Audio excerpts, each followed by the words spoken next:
भगवान श्री कृष्ण कहते हैं कि बहुत बार हम सोचते हैं कि जो हम चाहते हैं वही सबसे अच्छा है, परंतु सत्य यह है कि ईश्वर जो हमें देते हैं वही सबसे उत्तम होता है। आपने कभी देखा है खेत में बीज बोने के बाद किसान तुरंत फल की अपेक्षा नहीं करता, वह धैर्य रखता है। वह जानता है कि समय लगेगा, बीज को फूटना है, अंकुरित होना है, हवा पानी धूप सहनी है, तब जाकर वह फल देगा। हमारा जीवन भी ऐसा ही है। हम मेहनत करते हैं, प्रार्थना करते हैं, पर जब फल नहीं आता तो हम ईश्वर से सवाल करने लगते हैं। लेकिन कभी आपने यह सोचा कि ईश्वर आपकी मेहनत का फल कब, कैसे और कितना दे? इसका समय और मात्रा वही तय करें तो बेहतर है। धैर्य रखना मतलब केवल चुपचाप सब सह लेना नहीं होता। यह कोई कमजोरी नहीं है। धैर्य एक शक्ति है, एक तपस्या है, एक साधना है जो इंसान को ईश्वर के और करीब लाती है। जब जीवन में सब कुछ उलझता चला जाए तब जो शांत रहकर कर्म करते हुए मुस्कुराता है वही सच्चा धैर्यवान होता है।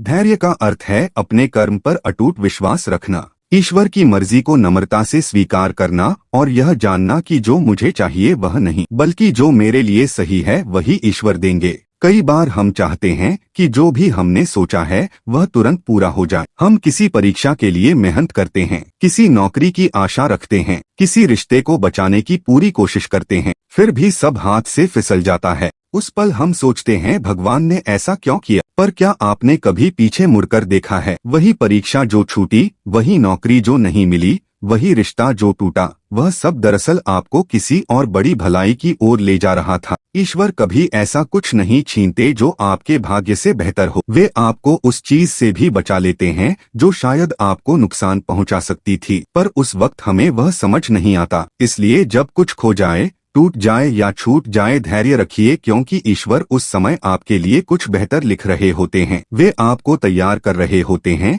किसी बड़ी कृपा के लिए, और जब वह कृपा बरसती है तब हम समझते हैं शुक्र है वो नहीं मिला, नहीं तो यह कैसे मिलता। ईश्वर की योजना हमसे बहुत सुंदर होती है, पर हमें उसे देखने के लिए थोड़ा इंतजार करना होता है। इस इंतजार का नाम है धैर्य। याद रखिए, धैर्य रखने वाला कभी खाली नहीं लौटता। ईश्वर देर से देते हैं, पर जब देते हैं तो आपकी सोच से भी ज्यादा अच्छा देते हैं। बस कर्म करते रहिए और विश्वास रखिए, जो जा रहा है वह बोझ था और जो आने वाला है वह वरदान है। धैर्य ही वह दीपक है जो अंधकार में भी उम्मीद की रोशनी देता है।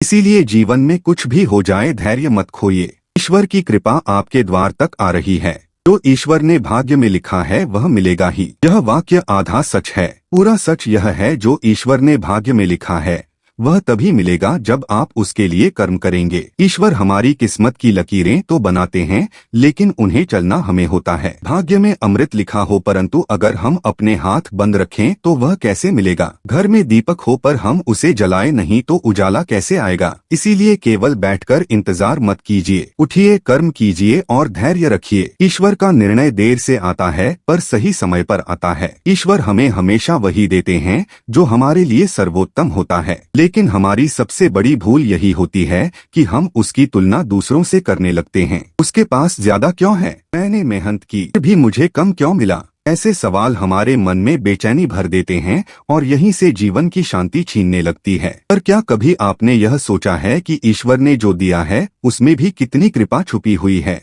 हो सकता है कि जो आपको नहीं मिला वह दरअसल किसी दुख से आपको बचा रहा हो। जो देरी से मिल रहा है उसमें आपका सबसे बड़ा लाभ छुपा हो। जो मिल गया उसमें आनंद खोजिए, जो नहीं मिला उसके लिए अपने कर्म को और मजबूत बनाइए, और जो देर से मिलेगा उसके लिए धैर्य रखिए, क्योंकि ईश्वर की घड़ी सटीक चलती है। संतोष रखिए और ईश्वर पर पूर्ण विश्वास कीजिए। दुख आपके भीतर है। भगवान श्री कृष्ण कहते हैं कि अगर जीवन में दुख ना हो, रुकावटें ना हो तो हम कभी जीवन को गहराई से समझ ही नहीं पाएंगे। ईश्वर हमें गिराते हैं, लेकिन इसलिए नहीं कि हम कमजोर हैं, बल्कि इसलिए कि हमें यह सिखा सकें कि हम कितनी ऊंचाई तक उठ सकते हैं। जब जीवन बार बार ठहर जाए, जब मंजिल दूर दूर तक ना दिखे, जब लोग छोड़ दें और रास्ते अकेले हो जाएं तो घबराइए मत। बस इतना सोचिए, ईश्वर मुझे किसी बहुत बड़ी जिम्मेदारी के लिए तैयार कर रहे हैं, मुझे और मजबूत बनाया जा रहा है। मेरा समय जरूर आएगा और जब आएगा मैं उससे पहले वाला नहीं रहूंगा।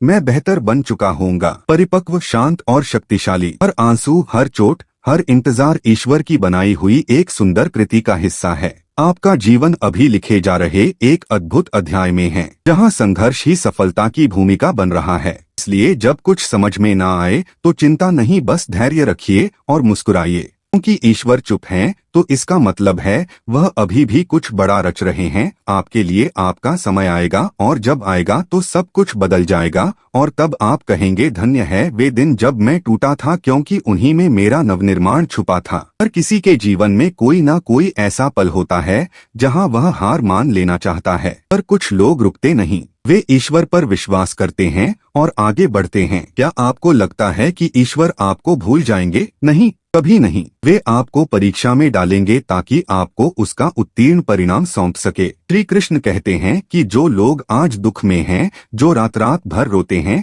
जिनकी प्रार्थनाएं जैसे अनसुनी हो रही हो, मैं आपसे कहता हूँ, धैर्य रखो। भी जो तुम्हें तोड़ रहा है वही कल तुम्हें सबसे सुंदर आकार देगा। अभी जो खालीपन है वही कल जीवन का सबसे गहरा अर्थ बन जाएगा। याद रखो, ईश्वर तब सबसे ज्यादा काम कर रहे होते हैं जब वे बाहर से एकदम चुप लगते हैं। वे तुम्हारी आत्मा को गढ़ रहे होते हैं, तुम्हारी राहों को साफ कर रहे होते हैं, क्योंकि उनका समय सटीक होता है और उनका निर्णय पूर्ण। इसलिए आज अगर तुम तड़प रहे हो तो बस इतना जान लो, यह दर्द व्यर्थ नहीं जा रहा। यह तुम्हें उस स्थान तक ले जाएगा जहां से तुम्हें कभी गिरना नहीं पड़ेगा। धैर्य रखो, ईश्वर अभी भी तुम्हारी कहानी लिख रहे हैं और अंत अद्भुत होगा।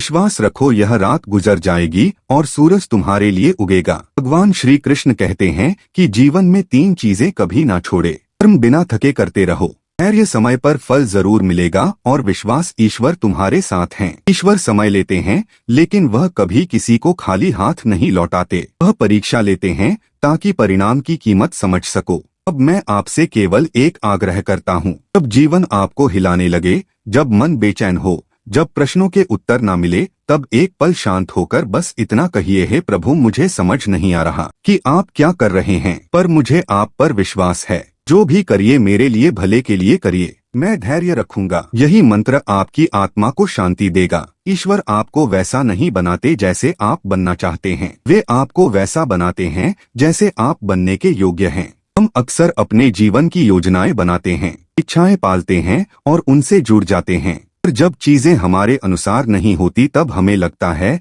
कि कुछ गलत हो रहा है, जबकि सच्चाई यह है, ईश्वर की योजना हमारी योजना से कहीं श्रेष्ठ होती है। जब जीवन में सब कुछ बिखरता है तो समझिए ईश्वर पुनर्निर्माण कर रहे हैं। वह आपको गिरा नहीं रहे बल्कि आपको गहराई से गढ़ रहे हैं, ताकि आप उस स्थान तक पहुंच सकें जहां केवल महान आत्माएं पहुंचती हैं। धैर्य रखो, कर्म करो और भगवान की योजना पर पूर्ण विश्वास रखो। आपका समय आएगा और जब वह आएगा तो इतना सुंदर होगा कि आप आज के सारे आंसू, सारी तकलीफें भूल जाओगे। धैर्य कोई कमजोरी नहीं, यह एक दिव्य शक्ति है जो आत्मा को ईश्वर के और करीब लाती है। जो व्यक्ति धैर्य रखता है, कर्म करता है और भीतर से शांत रहता है, वही अंततः वह पाता है जो उसके लिए सबसे सुंदर होता है। अपने जीवन को ईश्वर के चरणों में समर्पित कर दो, क्योंकि वही देते हैं और जो देते हैं उसमें हमेशा कोई ना कोई अदृश्य भलाई छिपी होती है। विश्वास रखो, ईश्वर तुम्हें वहां ले जा रहे हैं जहां तुम्हारा भाग्य तुम्हारा इंतजार कर रहा है।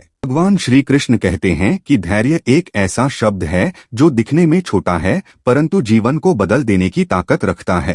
जीवन एक ऐसा रथ है जो संघर्ष, प्रेम, आशा और प्रतीक्षा के पहियों पर चलता है। हम सबकी यात्रा अलग है, मंजिलें भिन्न है, पर एक बात समान है, हर किसी को धैर्य की परीक्षा से गुजरना पड़ता है। जब जीवन कठिन हो जाए, जब प्रतीक्षा लंबी हो जाए, जब दुख गहराने लगे और उम्मीदें टूटने लगे, उस समय जो टिक जाए, जो मुस्कुरा दे, वही सच्चा धैर्यवान होता है और वही जीवन में वह सब पाता है जो ईश्वर ने उसके भाग्य में लिखा है। तो दोस्तों, अभी तक चैनल को सब्सक्राइब ना किया हो तो अवश्य कर लें, जिससे कि वीडियो का नोटिफिकेशन आपके पास सबसे पहले पहुंचे। और यदि वीडियो तुम्हारे जीवन में कुछ भी चेंज या परिवर्तन लाता है तो मुझे बहुत खुशी होगी कि मेरा प्रयास सार्थक हुआ।